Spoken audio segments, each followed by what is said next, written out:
What's up? Today we will continue with the recap of Shinka no Mi, so if you haven't seen the other videos, run there and watch them before this one. Going back a bit, Seiichi was in the middle of his test to become an adventurer until he fell into the trap of some demons and was thrown into the dungeon of the Black Dragon God, where here, Artoria almost died in her fight against the beast, until he, together with Saria, saved our adventurer, taking that dragon's breath without even taking damage. Saria explains that they saw that Artoria was in danger and started breaking the walls, so that they could get there faster. They then heal her and now Seiichi will go fight the dragon god so everyone can return home. The dragon continues to send out blows, with Seiichi dodging them with his insane speed. Here, we discover that the dragon is level 5000, being almost 3 times stronger than Licht who he fought previously. Seiichi continues to dodge, until the dragon somehow controls his body to make him stand still and take a direct attack, causing great damage. Soon, he prepares his most powerful spell, a breath called Infernal Inferno, a giant magic to destroy all his enemies. And to combat this magic, Seiichi uses his most powerful water magic, the Fall of Disaster. And unlike the time he used it with Saria and ended up accidentally attacking himself, here, he uses it properly and floods the entire arena, erasing the dragon's magic and getting him all wet. So they continue with that impasse of one dodging and the other attacking, where, during the fight, Seiichi even gains resistance to that restriction ability that the dragon was using on him. And soon, gaining more sword-related skills, Seiichi goes after the dragon and cuts it into pieces with just one attack, and thus, he ends the fight, defeating the dragon god and rising several levels. Seiichi then, as always, gains the skills, status, knowledge and drops left by his enemy thanks to his ability.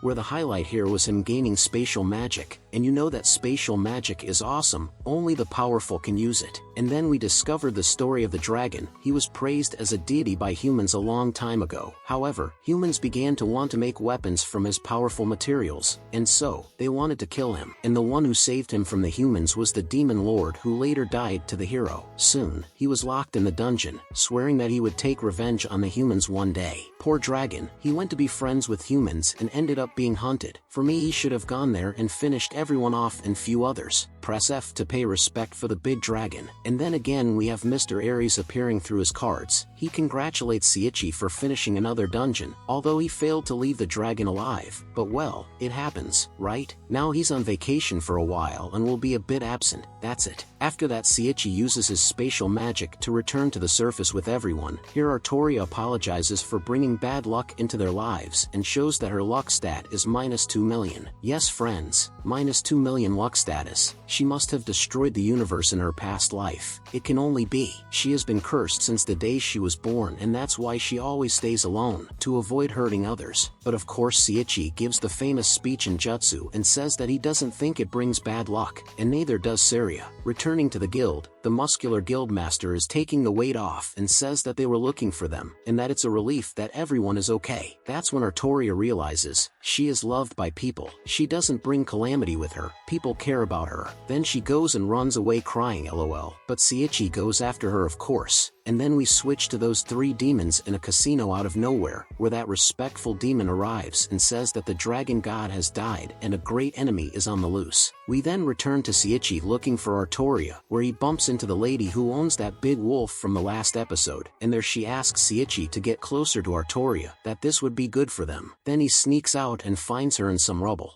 Here we have more speeches in Jutsu with him saying that everyone loves her, that she doesn't have to worry and stuff like that. Then she starts crying and Seiichi goes and hugs her from behind and says he will stay by her side. Simply the biggest stud in anime. The guy doesn't stop or forgive. He makes a really nice romantic speech in the girl's ear while smelling her neck and she bursts into tears right there. Then after that Seiichi went and gave Artoria a ring, that legendary ring he got before. This ring will cancel the curse and double her luck. Here by my calculations, she was supposed to have 0 luck, but Seiichi put there that she will have 4 million in luck. So who am I to do the calculations, right? And with that, now, Artoria was no longer the calamity, and she could enjoy happiness from here on out. Then, after hearing Seiichi whisper a bunch of nice things in her ear, she runs off all blushing and happy, and of course, he later realizes that he just proposed to her and didn't even know it. But then instead of correcting himself he just thinks, oh, but if she's happy with it, then I'll get married, no problem. On the other hand, we see Artoria all confused with herself, but she's normal. Daughter, her life changed completely in a matter of days. If you accepted that in a good way, then you would be abnormal. And if you're watching this far, leave a big like and subscribe to the channel. Most of you aren't subscribed and your subscription helps me a lot, and it doesn't even take 10 seconds to do it. Now, let's get back to the video.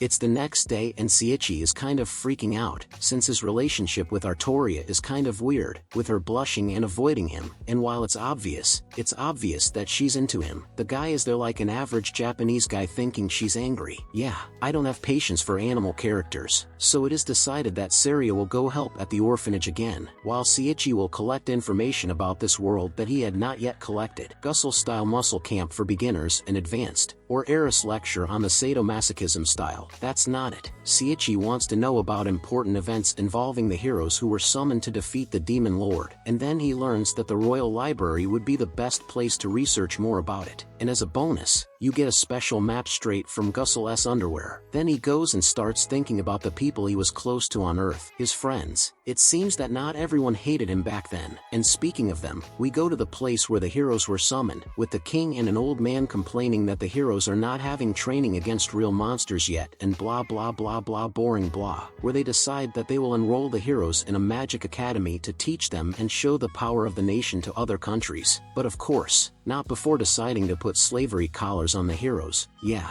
it seems like these guys are the cliché villains. Then we switch to Artoria running around thinking about Seiichi, all blushing. Seiichi again, and now he is doing his research, while reflecting that everyone says the Demon Lord is evil, but according to the things he found out from the Dragon God, he didn't seem to be a bad guy. And while he's in the library, Seiichi is going to take the opportunity to learn a little more about magic, but the guy is completely screwed up already. Just by reading the books a little he's gaining new skills. There's no way, the guy is broken. Then he started turning the pages and gaining a bunch of spells, and even at his highest levels. After that he started gaining things like magic creation, pinnacle of magic, mass magic and stuff like that. The guy went to read some books and came back more monstrous than before. That's easy. And then for the first time since he came into this world, Seiichi knows about animal ears. He is a friend. It was about time. Then we have more of Artoria wondering what's happening to her until Madame arrives there to teach her a few things. Then she says it, you're in love, and on top of that, it's your first love. So we have more of Artoria blushing, more of her remembering things, and then she starts crying because Seiichi already has Seiichi. But calm down girl, the guy is in another world. If he's not going to have a harem, he doesn't even have to leave the house. And then finally she admits that she is in love with him, that she wants to confess and wants him to love her. And with that, Madame already says that she will teach her how to conquer our protagonist. On the other hand, we have Seiichi in a cafe with two guys teaching him that he did things completely wrong, that giving her the ring was a vow of eternal love, and if he tries to correct it as a mistake, it's a certain death sentence. At best, he would be castrated, and that's how much he screwed up, that is. Now, the thing is to get married,